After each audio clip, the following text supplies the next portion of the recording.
여러분 안녕하십니까? 금요일 아침 뉴스 퍼레이드 황병준입니다. 한덕수 대통령 권한대행이 헌법재판관 임명을 보류하자 더불어민주당은 즉각 탄핵 절차에 들어갔습니다.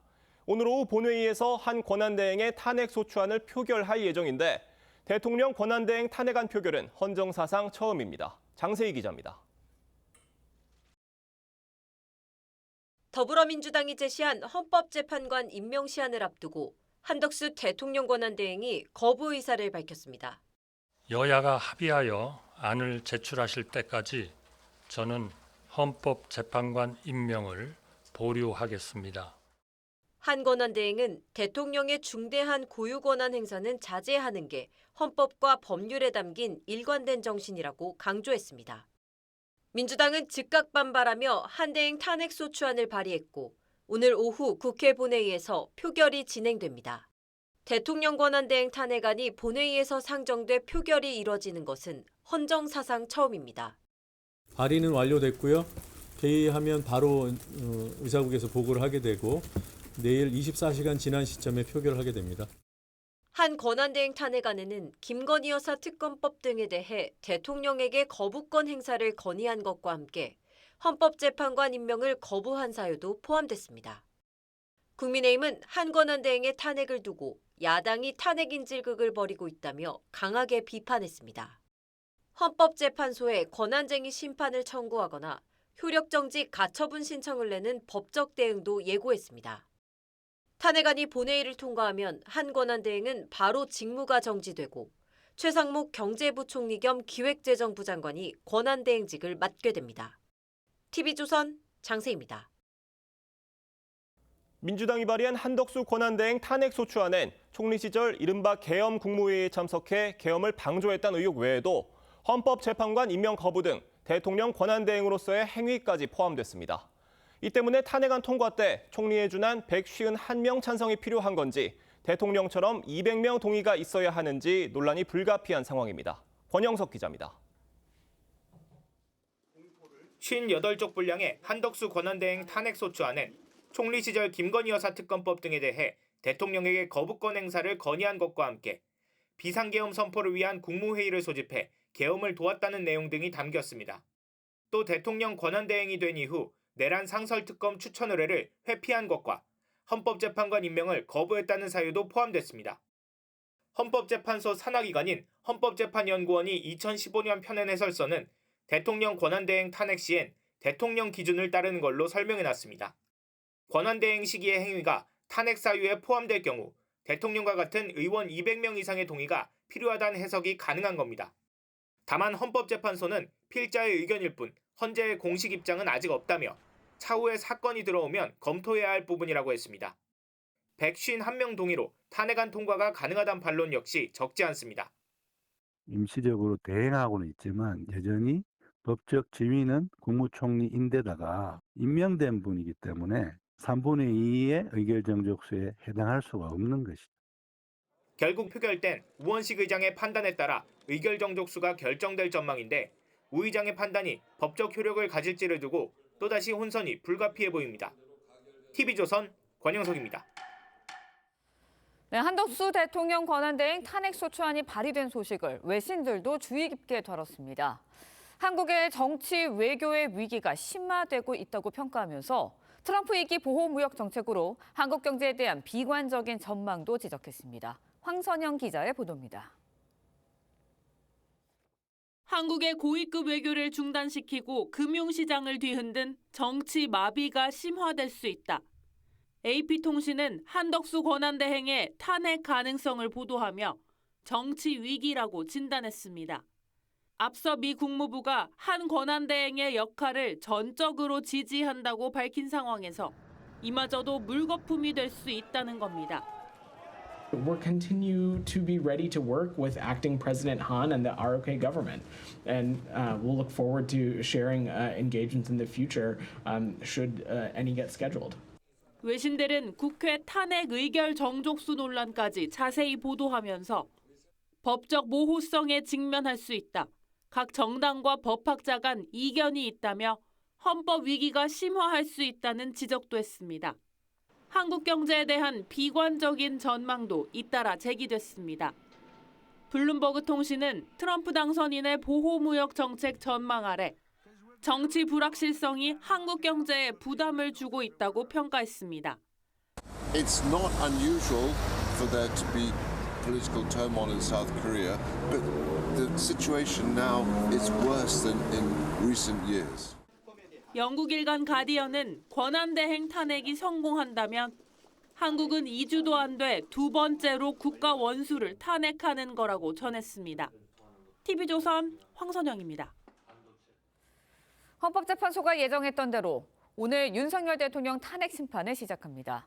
탄핵 심판의 쟁점과 증거를 정리하는 첫 변론 준비기일을 여는 건데 윤 대통령 측 변호인단이 아직 꾸려지지 않은 것으로 전해지면서 불출석할 경우 기일을 다시 잡을 가능성이 제기되고 있습니다. 류태영 기자의 보도입니다. 윤석열 대통령 측은 탄핵 심판 관련 서류를 제출하지 않은 상태.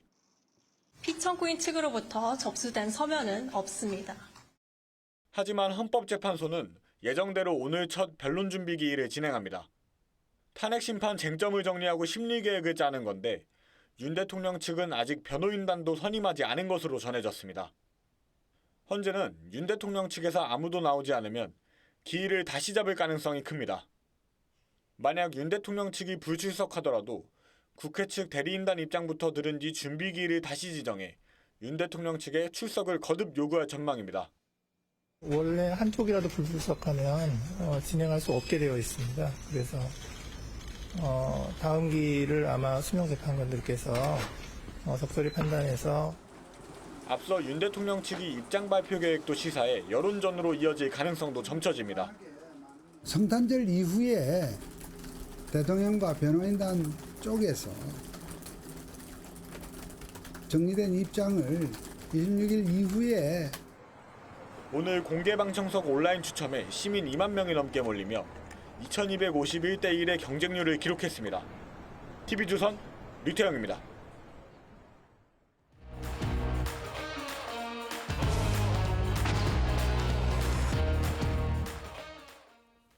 정치권 소식 짚어보는 아침의 맞수 시간입니다. 노동일 파이낸셜 뉴스 주필 이승훈 더불어민주당 전략기획위 부위원장 나오셨습니다. 안녕하세요. 안녕하세요.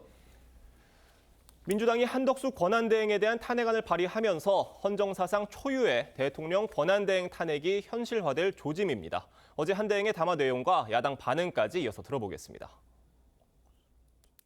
야당은 여야 합의 없이 헌법기관 임명이라는 대통령의 고유 권한을 행사하라고 대통령 권한대행을 압박하고 있습니다. 여야가 합의하여 안을 제출하실 때까지 저는 헌법재판관 임명을 보류하겠습니다. 여야가 합의하여 안을 제출하시면 즉시 헌법재판관을 임명하겠습니다. 권한대행이 아니라 내란대행임을 인정한 담화였습니다. 한덕수 총리는 권한대행을 수행할 자격도 헌법을 수호할 의지도 없음이 분명해졌습니다.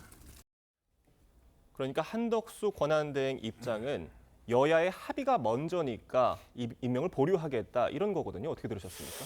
글쎄 저는 개인적으로는 임명해야 한다고 생각합니다. 예. 한덕수 권한대행이 거부권을 행사했지 않습니까? 그거는 대통령의 권한입니다. 예. 근데 그걸 대행했잖아요. 그러니까 임명권도 대행할 수 있다고 생각하는 거거든요. 예. 저는 원칙적으로 아까 지난번에 말씀드린 대로 대통령 권한 대행은 대통령의 모든 권한을 행사하게 돼 있습니다. 단지 그것을 좀 안정적으로 선별적으로 대행하라 그런 얘기지. 그런데 지금 현재 그 한덕수 대행이 좀 임명할 거로 생각했는데 이렇게 보류했잖아요. 예. 임명 거부가 아니고. 예. 그런 것은 현재 그 한덕수 권한대행 총리의 곤혹스러운 처지를 반영한다고 생각합니다. 예. 아까 성명에서 얘기했지만 담화에서 얘기했지만 지금 야당은 임명하라고 다그치고 있고 예. 여당은 임명해서는 안 된다고 또 지금 묵박지르고 있고 그런 상황에서 지금 한덕수 권한대행이 어떤 편을 들지 어떻게 해도 지금 어느 편을 든다고 지금 한쪽에서는 비난할 거 아니겠습니까? 행정부를 좀 안정적으로 운영해야 되는 한덕수 총리 대통령 권한대행으로서는 참 곤혹스러운 처지고 글쎄요. 아까 말씀드린 대로 이건 임명 보류지 임명 거부가 아니니까 예. 우원식 의장을 중심으로 조금 여야가 한 번 정도 만나서 이를 어떻게 타개할 것인지 조금 논의를 해보면 좋지 않을까 싶은데 잘 모르겠습니다. 그 부분은. 예. 네, 지금 어찌됐건 한덕수 권한대행 탄핵안이 발의가 됐고요. 오늘 표결에 붙여질 예정인데 지금 정족수 논란 자체도 정리되어 있지 않은 상황이고요. 만약에 가결이 된다고 한다면은 권한대행의 대행까지 나오는 이런 상황입니다. 우려가 있는 상황인데 민주당 내 분위기는 어떻습니까? 굉장히 민주당도 불안하죠. 예. 그리고 굉장히 걱정이 많죠. 이게 왜 그러냐면 한덕수 권한대행 자체에 대한 걱정보다는 국민에 대한 걱정인 거죠. 대외 신인도가 악화되고 예. 외환 시장이 요동을 치고 국정이 불안정하고 대외적인 여건이 대한민국을 바라보는 것들이 굉장히 불안해지는 거 아니겠습니까? 그렇기 때문에 최초에는 한덕수 권한대행을 탄핵하지 않으려고 했었습니다만 지금 한덕수 권한대행의 행위는 심각한 거예요. 예를 들어서 김건희 특검에 대해서 뭐 위헌성이거나 위법성이 있다. 그러면 이것에 대한 고민을 할 수 있지만 예. 헌법재판소를 6명에서 9명으로 만들어주는 것은 헌법재판의 정당성을 부여하고 헌법재판 기능을 원칙으로 되돌려 놓는 거거든요. 근데 이 정상화를 거부하는 것은 마치 윤석열 대통령이 김명수 전 대법원장이나 권순일 대법관이나 또는 김동연 부장판사를 체포하려고 했다는 것, 그것과 관련해서 사법부를 완전히 기능을 무력화하려고 했듯이 예. 지금 한덕수 권한대행은 윤석열 대통령과 마찬가지로 또 하나의 사법부인 헌법재판 기능을 마비시키려고 하는 것이기 때문에 굉장히 심각한 것인데 민주당으로서는 이런 헌법 기능이 소멸되는 것을 막기 위해서 어쩔 수 없는 선택을 해야 된다는 부분에 있어서 굉장히 곤혹스럽죠. 네, 지금 그런 이유 때문에 더불어민주당에서는 한덕수 권한대행 탄핵안을 발의를 했고요. 저희가 방금 화면으로 나간 탄핵안을 발의를 했는데 그 탄핵안에 권한대행 시절의 일과 총리 시절의 일이 혼재가 되어 있습니다. 그렇다 보니 지금 이 표결에 들어갔을 때 정족수 논란이 있는 거거든요. 네. 지금 200명 이상의 동의가 필요하냐, 151명 이상이 필요하냐 이겁니다. 어떻게 보십니까? 저는 우선 탄핵안 발의 자체가 앞뒤가 안 맞는 거라고 생각을 합니다. 아까 말씀드린 대로 개인적으로는 지금 헌법재판관을 임명하는 게 맞다고 생각합니다. 예. 그러나 지금 민주당이 섣부른 그 탄핵안을 발의한 것은 말이 안 되는 게 첫 번째. 우선 지금 헌법재판관을 임명하라고 다 그치고 있잖아요. 예. 헌법재판관 임명은 어떤 권한에서 하는 겁니까? 대통령 권한대행지에서 하는 거잖아요. 국무총리가 아니고. 네. 그런데 지금 탄핵안은 국무총리를 기준으로 발의했어요. 국무총리 한덕수라고 적시하면서. 그건 지금 말씀하신 대로 일부에서는 지금 총리로서 151석이면 된다. 탄핵안 가결에. 라는 얘기가 있고 일부에서는 또 아니다. 대통령 권한대행이니까 대통령 기준이 200석 이상이다. 예. 이렇게 주장을 하고 있기 때문에 민주당도 그걸 의식하는 거라고 생각합니다. 네. 근데 아까 탄핵안에서 봤지만 총리 시절 위헌 위법 사항, 권한대행 시절 위헌 위법 사항라고 지금 적시를 하고 있습니다.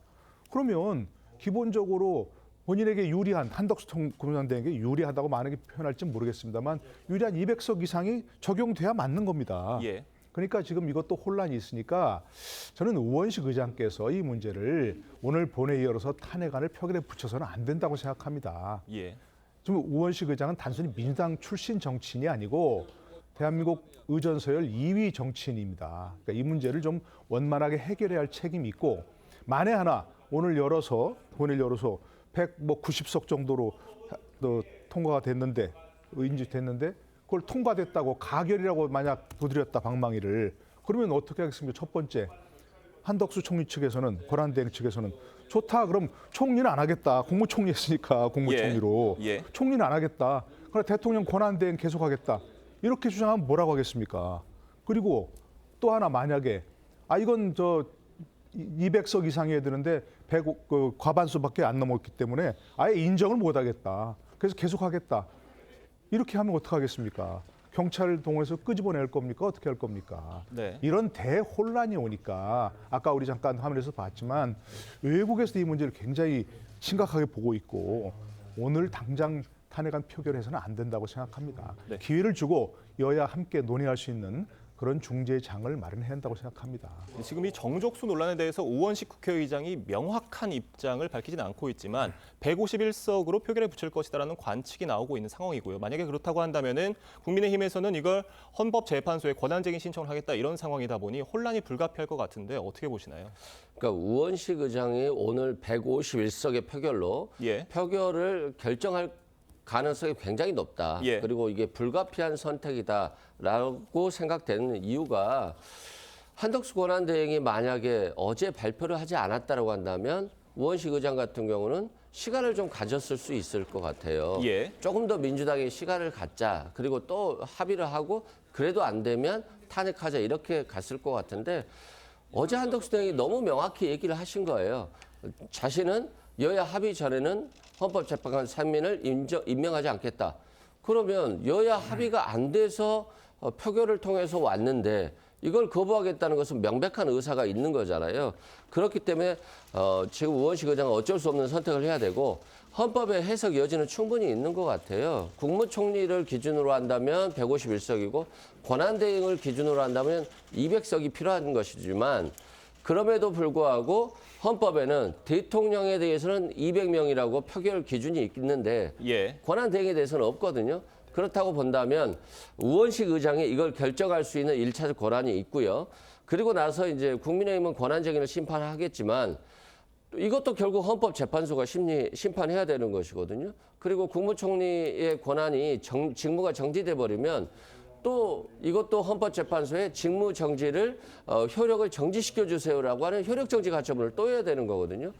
그래서 이제 국정이 굉장히 혼란스럽고 대외 신인도 추락은 불가피한 상황이어서 개인적으로도 굉장히 혼란스러운 상황이라고 보면 될 것 같습니다. 지금 그 정족수 논란에 대해서 1차적인 판단 기준이 우원식 국회의장에게 있느냐를 놓고도 여러 가지 논란이 있지만 지금 이승훈 부위원장님께서는 판단 권한이 있다는 입장이시고요. 네. 지금 다음 얘기도 좀 짚어보겠습니다. 국민의힘은 민주당이 국정 혼란을 부추기고 있다면서 강하게 반발했는데 여당 목소리도 들어보겠습니다.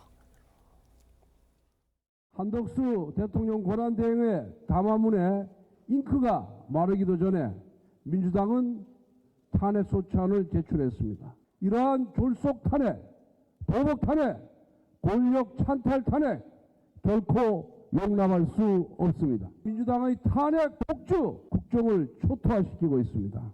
한덕수 대행 탄핵은 우리 경제를 수렁으로 몰아넣을 것입니다. 민주당은 국가경제 파괴 집단입니다. 지금 저희가 이어서 얘기를 해보면요. 한덕수 권한대행의 탄핵안이 가결이 된다면 최상목 경제부총리가 권한대행직을 승계하게 되는 건데 그렇게 되면 대통령 권한대행과 국무총리 직무대행, 경제부총리 겸 기획재정부 장관을 동시에 하는 1인 3역을 해야 되는 상황입니다. 부담이 될 수밖에 없을 것 같아요. 그런 일이 없어야 되겠죠. 예. 아까 말씀드린 대로 일단 이 상황에서 오 의장이 좀 중재 노력을 해야 한다 생각을 하고요. 예. 물론 이게 뭐 정족수를 충족했는지 여부에 대해서 뭐 오 의장 일단은 뭐 표결한 다음에 가결인지 부결인지 선포할 권한은 있습니다. 그걸 1차적 판단 권한이라고 할 수는 없습니다. 의사 진행 권한이 있는 거죠. 네. 국회에서.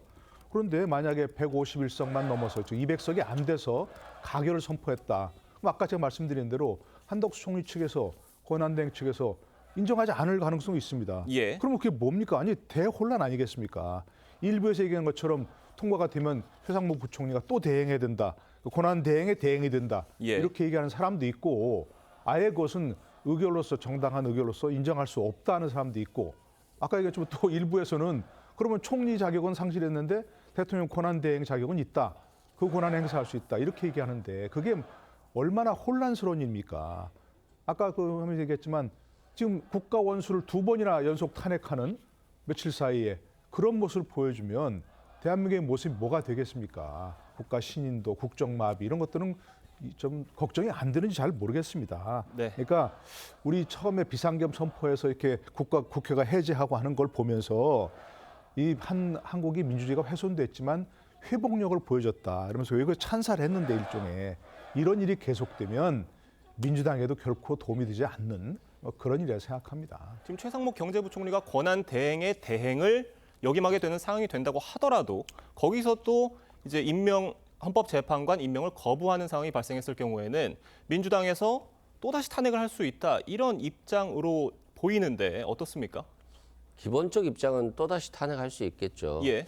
그럼에도 불구하고 탄핵을 맞는다? 이건 엄청난 사회적 혼란이 오는 거거든요. 예. 그래서 민주당 입장에서는 또다시 고민을 할 겁니다. 이게 국민을 선택해야 되는 것인지 아니면 이게 정말 한덕수 권한대행과 윤석열 대통령에게 결국 면죄부를 주고 헌법재판소의 기능이 마비되는 사태를 그냥 묵인해야 될 건지에 대한 고민이 있을 거고요. 그럼에도 불구하고 헌재의 기능은 회복시켜야 되는 건데 헌법재판소가요. 제가 봤을 때는 계속해서 헌법재판관 임명을 거부할 경우에는 어차피 헌법재판관 두 분이 4월 18일이면 또 임기 만료로 그만두는 상황이 발생해요. 네. 뭐 헌법재판관 4인이면 아예 헌법재판을 할 수 없어요. 이건 뭐 저는 가처분도 불가능할 것으로 보여지기 때문에 결국에는 헌법재판소가 추가 3인이 선임되지 않는다 하더라도 예. 오히려 대통령에 대한 탄핵 결정을 굉장히 빨리 할 가능성도 높아 보이고요. 그런 선택을 할 수밖에 없다라고 생각됩니다. 네, 알겠습니다. 지금 이런 상황에서요. 오늘부터 헌법재판소의 윤석열 대통령 탄핵 심판이 본격적으로 시작이 됩니다. 하지만 윤석열 대통령 측은 아직까지 자료 제출도 하지 않고 변호인도 선임하지 않은 상황인데 지금 변론 준비 기일이 오늘 시작되지 않습니까? 제대로 진행이 될 수 있을까요? 제대로 진행되기 어렵죠. 어제 뭐 김영두 재판관도 얘기했지만 원래 한쪽에서 불출석하면 진행할 수 없게 돼 있으니까 예.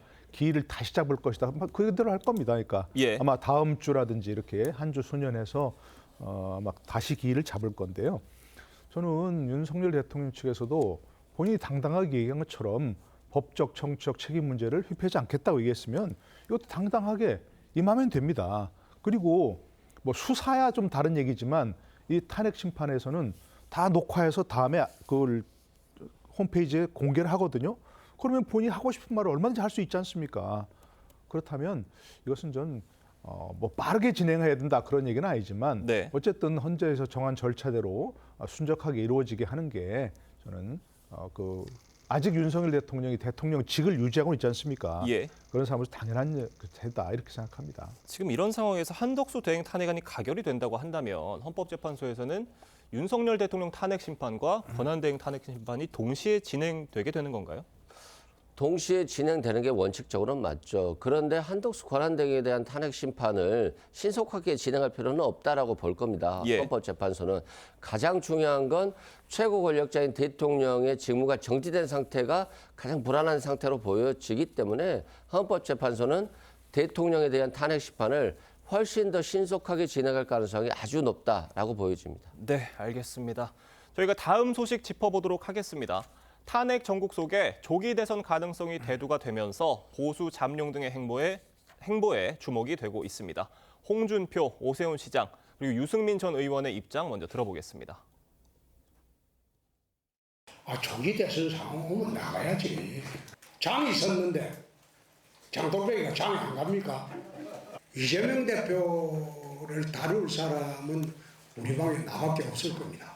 트럼프하고 맞짱 뜰 사람도 대한민국에는 나밖에 없다고 나는 생각합니다. 큰 요구 또 책임감 사이에서 어떤 선택을 해야 될지 참 고민이 깊고요. 정말 깊은 고민을 해서 지혜롭게 판단하도록 하겠습니다.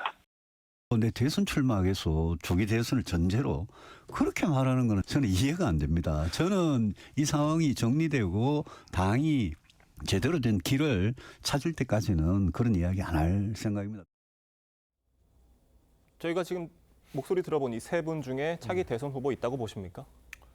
뭐 홍준표 대구시장 얘기처럼 나가겠죠. 뭐 예. 다 되게 뭐 이른바 대선 주자급으로 인정받는 분들이니까. 예.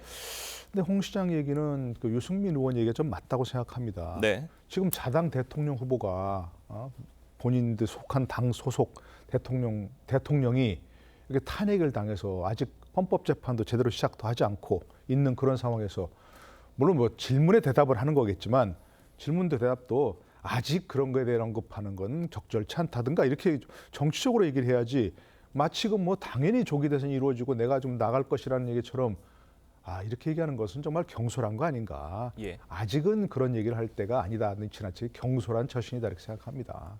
이승훈 변호사님 어떻게 들으셨습니까? 그러게요. 한동훈 전 대표가 없는 국민의힘이 정말 좀 길 잃은 당 같은 느낌이 들어요. 예. 오히려 한동훈 대표 때는 그래도 뭔가 옳은 말을 하고 당이 올바르게 가야 된다라고 했는데 지금 뭐 권성동 원내대표나 권영세 비대위원장 길을 못 찾고 있는 것 같고요. 특히 홍준표 시장의 이런 언행들은 저는 굉장히 가벼워 보인다. 그리고 국가가 위기 상태에 있어서 본인은 윤석열 대통령을 향해서 야당을 향해서 탄핵에 반대한다는 메시지를 꾸준히 내왔음에도 불구하고 마치 대통령이 탄핵이 이미 결정된 것처럼 나는 장 섰으니까 장돌백이다. 나는 나가야 된다라고 하는 것 자체가 속마음과 행동이 전혀 다른 것, 위선적이다는 걸 알 수 있거든요.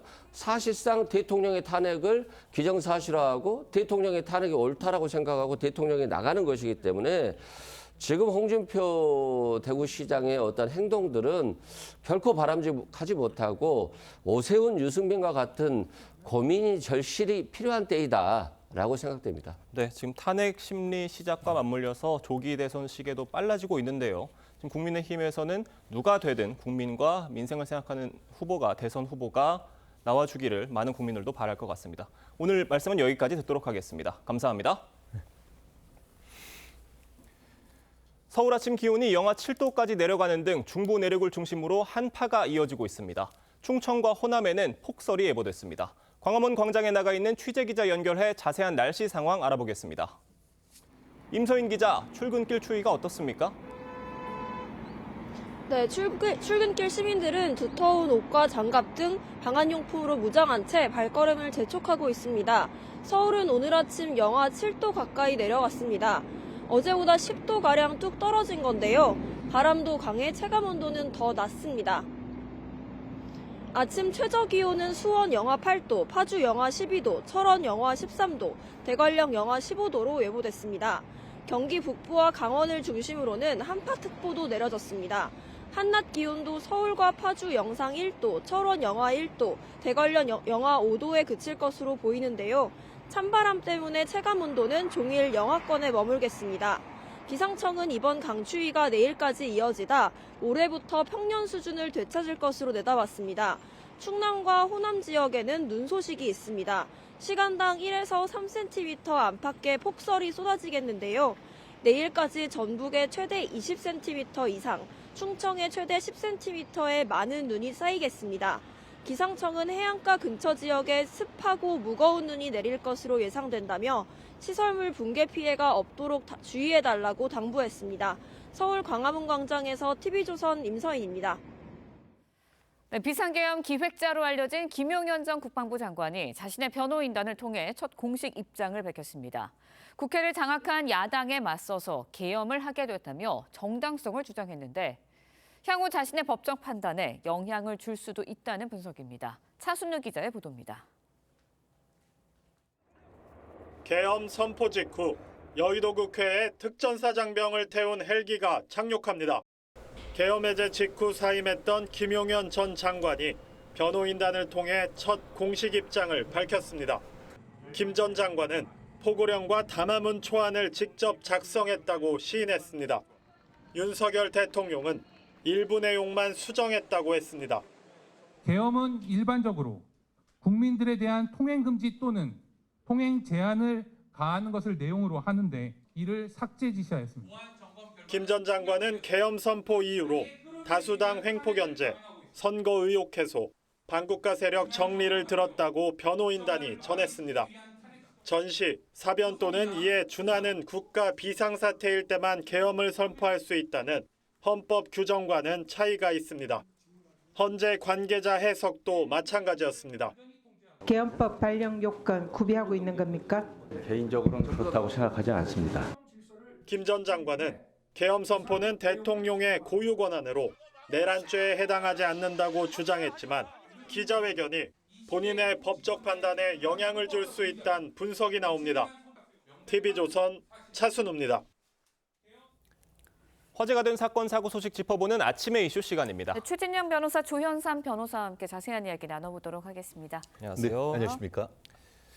앞서 저희가 전해드린 대로 김용현 전 국방부 장관 측이 비상계엄 사태에 대한 첫 공식 입장을 밝혔습니다. 목소리 들어보겠습니다. 김용현 전 장관이 초안을 작성한 사실이 있습니다. 대통령은 이를 검토하고 일부 수정하였습니다. 국민들에 대한 통행 금지 또는 통행 제한을 가하는 것을 내용으로 하는데 대통령이 국회의 경종을 울리고자 함이라는 본래의 목적대로 국민 생활의 불편, 경제 활동 등을 고려하여 이를 삭제 지시하였습니다. 그러니까 김용현 전 장관 측 입장을 정리를 해보면 김 전 장관이 포고령과 담화문 초안을 작성을 했고 윤 대통령이 내용 일부만 수정했다고 했는데 야권에서는 사실상 내란을 시인한 거다 이런 반응 나왔어요. 내란인지 여부는 법률적으로 다퉈야 되는데 예. 어쨌든 비상기업에 있어서 누가 어떤 일을 했는지에 예. 대한 팩트를 지금 확인하는 과정이 있지 않습니까? 예. 특히 이제 그 처음에 기획을 하고 또 계획을 하고 그에 따라서 포고령 1호까지 나오기까지의 과정에 대해서 지금 변호인이 상당히 상세하게 설명하고 있는데요. 네. 실질적으로 좀 그 비상계엄 포고령 1호는 1항부터 6항까지 있습니다. 근데 6항에 보면 어떻게 돼 있냐면은 네. 체제 전복 세력을 제외한 선량한 일반 국민들은 일상생활의 불편을 최소화할 수 있도록 조치한다. 이런 내용이 있습니다. 예. 결국 그 처음에 이제 김용현 전 장관이 거주 이전의 자유까지 제한하는 내용을 넣었었는데 통행금지. 예, 통행금지. 예. 그게 통행금지가 거주 이전의 예. 자유니까. 그런데 그거에 대해서 이제 대통령이 보고 이렇게 하면은 너무 이 보통 사람들의 어떤 그 생활이 제한된다. 그런 부분은 삭제하라는 지시를 했다는 것이죠. 예. 결국 최소 침해 원칙, 결국 기본권을 제한한다 하더라도 헌법상의 어떤 최소 침해 원칙을 지키려는 노력을 했다라는 것을 얘기를 하고 있는데 다만 그럼에도 불구하고 다른 모든 것은 나름대로 어떤 목적의 정당성, 수단의 상당성을 얘기한다 하더라도 앞으로 국회에 이와 같이 군대를 투입했는 것이 상당한 수단인가, 목적을 달성하기 위한 상당한 수단인가, 이 부분에 대해서는 앞으로 가장 큰 핵심 쟁점이 될 수 있기 때문에 이와 같은 윤 대통령이 나름대로 어떤 그 국민의 피해를 줄이기 위해서 했다 하더라도 면책될 수 있는지에 대해서는 앞으로 법적 쟁점이 될 가능성이 높지 않을까 생각합니다. 네, 윤 대통령의 탄핵 심판의 핵심 쟁점 중에 하나가 결국 내란 혐의 여부잖아요. 적용 여부인데 윤 대통령이 포고령을 직접 수정을 했다라고 가정을 한다면 그렇다면 이게 뭐 내란 혐의 적용 여부가 어떻게 달라지는 건가요? 굉장히 중요한 증거가 되겠죠. 헌법재판소라든가 형사재판 입장에서도 이번엔 포고령 작성과 배포에 있어서 어떠한 역할을 했는지가 중요한 쟁점이 될 겁니다. 그런데 지금 김용현 전 장관 변호인 측에서 어떻게 보면 스스로 밝혔지 않습니까? 이것에 대해서 김용현 전 장관이 작성을 했고 윤석열 대통령이 직접 검토한 다음에 일부 수정까지 지시를 했다. 이것 자체가 적극적으로 개입을 했다는 것을 보여준다는 것이고요. 이번에 내란죄 혐의 같은 경우는 가장 핵심적인 게 국헌문란입니다. 이번 포고령 제1항을 보게 되면 정치 활동을 금하고 있어요. 입법부의 활동을 제약하는 그런 규정이 있기 때문에 분명히 여기에 대해서 책임이 물을 수밖에 없고 중요한 근거가 될 수밖에 없습니다. 그렇기 때문에 이번에 헌법재판소에서도 포고령을 제출하도록 명령을 했던 부분이고요. 여기에 대해서 아마 김용현 전 장관 측에서야 어떻게 보면 통행금지 부분을 삭제한 것이 윤석열 대통령이 선이다라는 것을 포장하기 위해서인 것 같긴 한데 결과적으로는 이 진술 자체가 윤석열 대통령의 혐의를 더욱더 입증하는 데 중요한 증거가 되지 않을까 하는 생각이 듭니다. 네, 그리고 어제 김 전 장관 측이 한 얘기 중에 또 하나가요. 윤석열 대통령이 밝혔던 입장과 똑같은데 그러니까 비상계엄이 야당에 대한 경고 차원의 선포가 된 거고 대통령의 고유 권한이기 때문에 내란죄에 해당되지 않는다. 이런 얘기였어요. 어떻게 그렇습니다. 결국은 말씀드렸듯이 헌법 34조에 보면은 그 기본권은 법률로서 제한할 수 있고 제한한다 하더라도 어떻게 보면 국민의 그 기본권을 침해를 최소화해야 된다고 필요성이 있어야 된다 이런 취지 있는데 예. 그와 같은 헌법상의 원칙을 지금 얘기한 것 같습니다. 말씀하신 것처럼 내란죄는 목적범입니다. 국헌을 문란하고 국토를 참전할 목적이 있어야 되는데 그런 목적이 있는 것이 아니고 자유민주적 기본 질서를 어떻게 보면 종북 세력으로부터 회복해서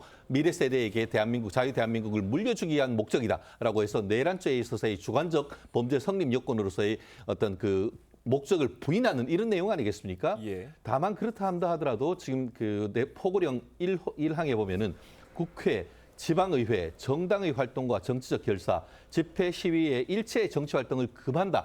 이런 얘기를 했는 것 자체가 과연 수단의 상당성으로서의 어떤 정당성이 있는지 이 부분이 지금 논란되고 있고 특히 어제 그 변호인들이 얘기했는 것이 이와 같은 1항과 관련돼서도 대통령이 미리 관여했다라고 하는 부분에 대해서 사실상 인정한 부분이어서 이 부분이 과연 앞으로 말씀드린 것처럼 이 개헌 포고령 1항 이 부분의 어떤 법적인 의미, 과연 비상사태에서 국회에 대해서도 이와 같은 조치를 할 수 있는지 이 부분은 법률가들 사이에서도 좀 논란이 되고 있습니다만 지금으로서는 사실 대통령에게 유리하다고 보기는 어려운 점이 많은 것 같습니다. 예. 네, 알겠습니다. 한덕수 국무총리에게 개헌과 관련해서 사전 보고를 했다. 이 부분과 관련해서도 김용현 전 장관 측에서는 사전 보고를 했다라고 주장을 했는데 한덕수 국무총리 측에서는 허위 사실이다라고 반박을 하면서 법적 조치까지 하겠다라고 이야기를 하고 있거든요. 진실 공방이 벌어지고 있을 것 같아요. 어떻게 밝혀낼 수 있을까요? 뭐 사실관계를 좀 확인을 해봐야겠지만 일단 우리 개헌법에 따르면 김용현 전 장관이 계엄에 대해서 저희 국무총리를 통해서 대통령에게 건의하도 되어 있지 않겠습니까? 그렇다고 한다면 이것이 이 절차를 통하지 않았다는 자체가 계엄 선포에 대한 절차상 하자의 중요한 근거가 될 수 있습니다.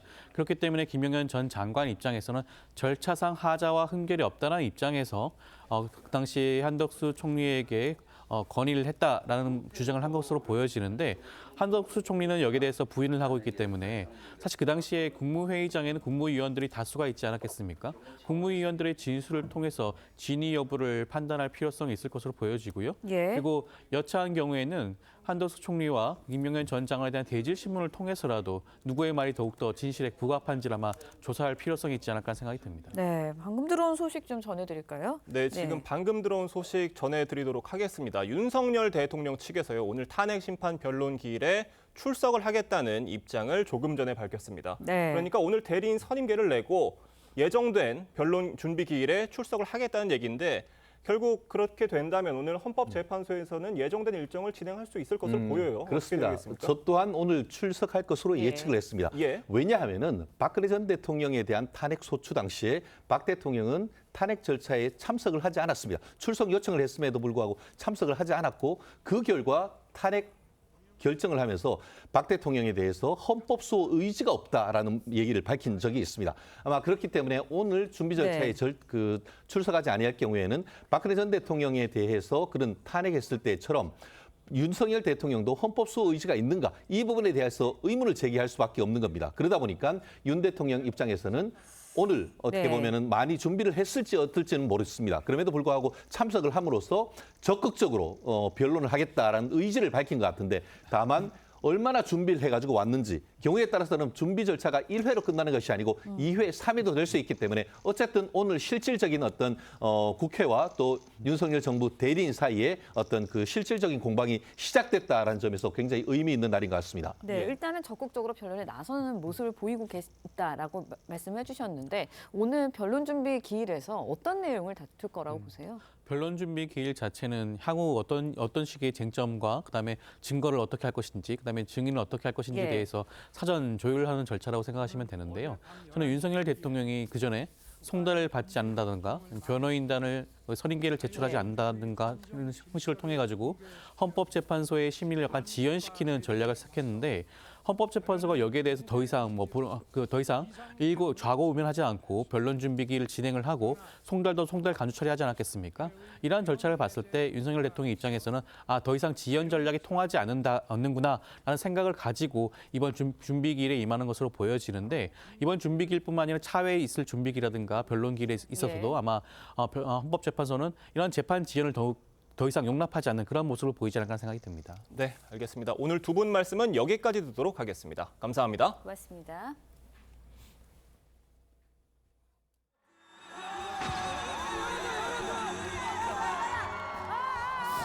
그대 이왕 가려거든 마저 가져가야지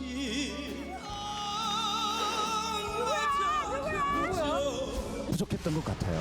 리듬이 뒤로 이렇게 밀리면 안 돼요. 꾸밈만 많은 느낌이었어요. 그저 따라올 땐 따라와봐 짜르릉 짜르릉 짜르릉 짜르릉 불을 지펴라 진짜 우리 오늘 거기서 따라라라라라라 생각했지 하고 뒤를 돌아보며 마음에 남자 나는 당신의 여자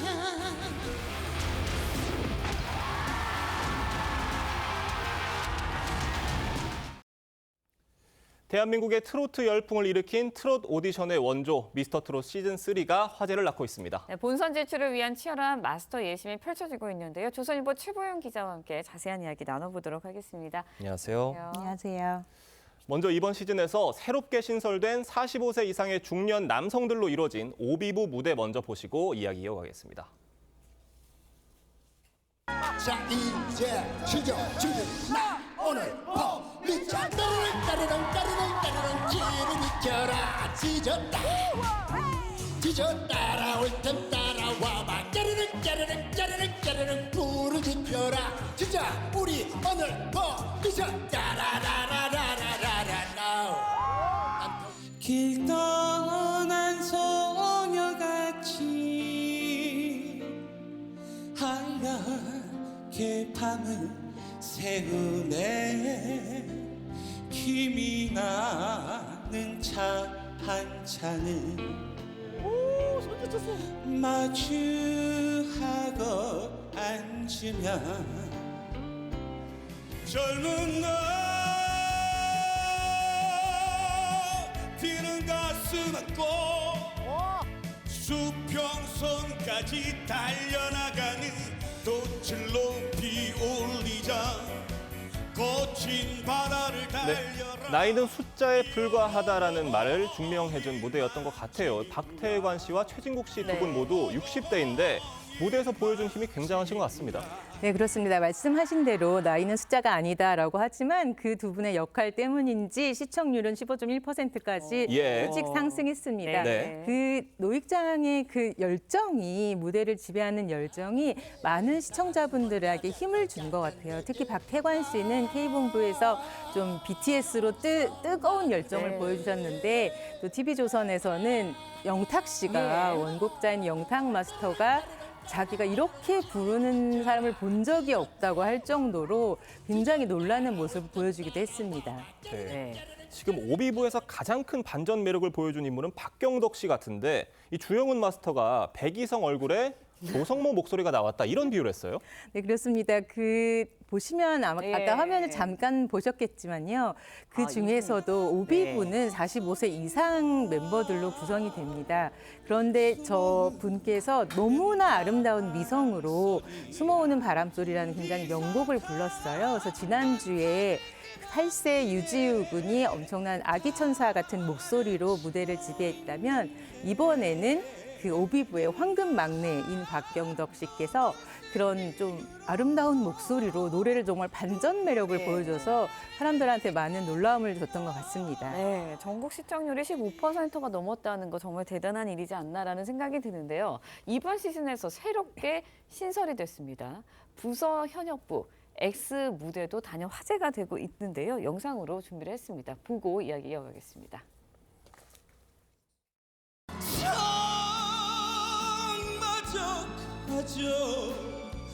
가야지 만수무강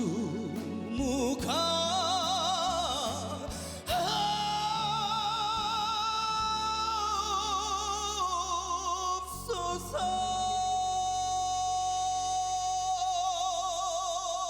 7년차 트롯 가수 손비나 씨였습니다. 비나 씨 우리가 잡으려 하면 이미 먼 곳에 이젠 갔겠지 하고 뒤를 돌아보면 아직도 네, 그러니까 얼굴을 공개하지 않고 오로지 실력으로만 평가받겠다라는 의지로 참가한 출연자들이잖아요. 그런데 지난주에 이제 하동 남진이 누군지 밝혀지지 않아서 굉장히 궁금증을 자아냈는데 밝혀진 거예요? 네, 이번에 처음 도입된 시스템인데요. 이게 목소리를 보이지 않고 블라인드 시스템인데 만약에 올 하트가 되면 그 장막이 싹 올라갑니다. 그러면서 얼굴이 공개되는데요. 그 하동 남진을 아마 일부 시청자들은 추측하셨을 수도 있어요. 워낙 하동 홍보 대사기도 하고 그런 여러 가지 모습에서 누굴까 이런 추측이 많았는데 그 막상 이제 제일 놀란 것이 마스터인 것 같습니다.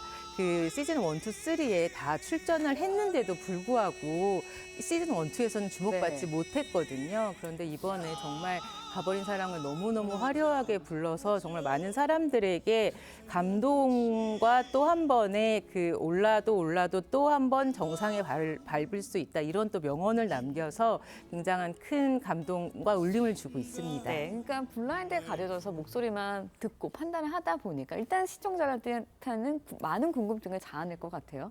네, 사실 그 마스터들에게는 어쩌면 성문이라는 게 있잖아요. 예. 목소리도 지문이라고 하기 때문에 그 장윤정 마스터가 취업 진실을 바로 알아봤듯이 어쩌면 너무나 쉽고 뻔한 게 될 수도 있는데 저렇게 정말 갈고 닦아서 손비나 씨처럼 갈고 닦아서 이전과는 너무 다른 모습을 보여준 것이 또 한 번의 충격이었고 또 어쩌면 그 현역부들이 자신의 그 명예를 예. 걸고 도전하는 것이기 때문에 그분들한테는 어쩜 더 어려운 선택이었던 것도 같습니다. 네, 직장부에서는 개성 넘치는 참가자의 무대도 돋보였는데요. 영상으로 만나보겠습니다. 안녕하세요. 한여자요. 당신은 마음에 남자. 나는 당신의 여자. 영원히 지지하는 꽃이 되려 싶은 대로.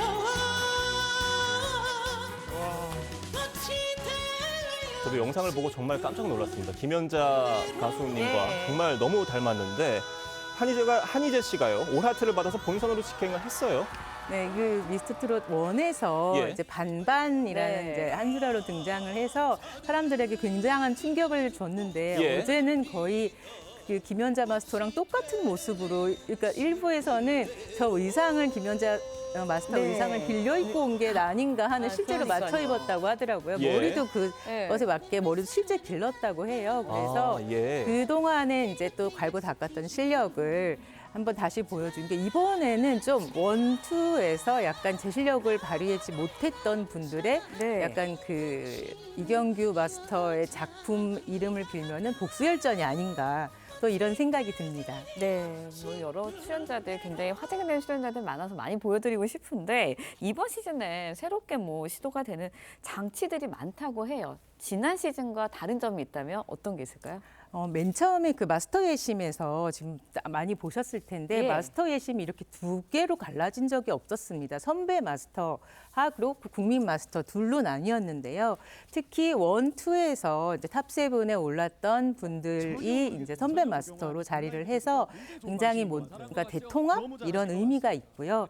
그리고 또 서로의 약간 경쟁과 서로 네. 듣는 소리가 다르다는 그런 느낌을 또 받을 수 있었습니다. 그래서 그런 재미도 있었고요.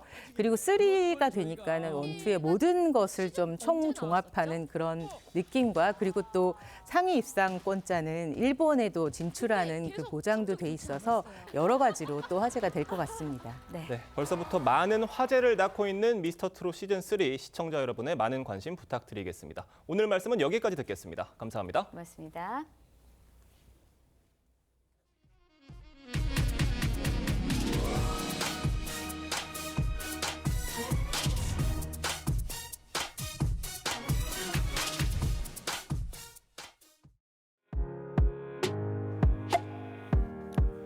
네, 렌즈에 담긴 그 순간 그 의미를 짚어보는 시간이죠. 사진 기자가 선택한 아침의 한 장입니다. 오늘은 조선일보 사진부 오종찬 기자와 함께합니다.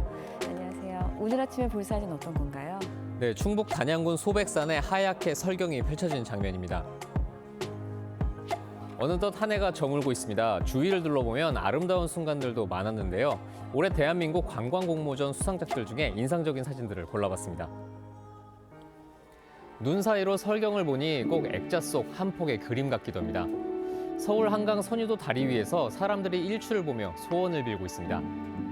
대구 불로동에 있는 고분군의 모습인데요. 한국 고분의 아름다움이 잘 담겨 있습니다. 전남 담양 한국 대나무박물관에 마치 우주선같이 등나무꽃이 피어 있습니다. 사진 속에 한국의 아름다움이 그대로 담겨 있는 것 같은데요. 사진들 중에 색다른 시선으로 담아낸 수상작들도 많았다고요? 네, 사진 기자들도 요즘 드론을 자주 사용하는데요. 수상작들 중에서도 드론으로 하늘에서 내려다본 풍경이 많았습니다. 전남 완도 매생이 양식장을 하늘에서 내려다본 장면입니다. 경주 첨성대를 내려다보니 그림자와 어우러져서 독특한 사진이 됐습니다. 전북 익산에 있는 아가페 정원의 메타세콰이아 단풍길을 드론으로 하늘에서 그림같이 담아냈습니다. 네, 올해도 며칠 남지 않았는데요. 사진들처럼 올해의 아름다웠던 순간들 소중히 간직하시고 마무리 잘 하셨으면 하는 바람입니다. 지금까지 아침의 한장이었습니다. 어제 낮부터 찬바람이 불어오면서 오늘 아침 강추위가 이어지고 있습니다. 현재 경기 북부와 강원, 충북 제천과 경북 북동 산지에 한파특보가 발효됐는데요. 오늘 아침 철원이 영하 12.9도, 제천 영하 9.6도, 서울은 영하 5.4도까지 기온이 떨어졌습니다. 강추위 속 오늘 충청과 호남을 중심으로 많은 양의 눈도 내리겠습니다. 내일까지 전북에 최대 20cm 이상, 충남 서해안과 광주 전남에도 3에서 10cm의 적설이 예상됩니다. 오늘도 동해안으로는 여전히 대기가 건조합니다. 또 전남 해안과 제주에는 순간 풍속 초속 20m 안팎의 강풍이 불겠습니다. 오늘 한낮 기온은 어제보다 크게는 6도 정도 기온이 낮아 종일 춥겠는데요. 서울과 춘천이 1도, 대전 3도, 창원과 부산 6도에 머물겠고 체감 온도는 영하권으로 떨어지겠습니다. 내일까지 강추위가 이어지다 일요일 낮부터 예년 기온을 되찾겠습니다. 충청과 호남 지방의 눈은 일요일까지도 이어지겠습니다. 오늘의 날씨 이나일입니다. 이상으로 금요일 뉴스 퍼레이드 마칩니다. 네, 저희는 다음 주 월요일 아침 7시 30분에 다시 찾아뵙겠습니다. 시청해주신 여러분 고맙습니다.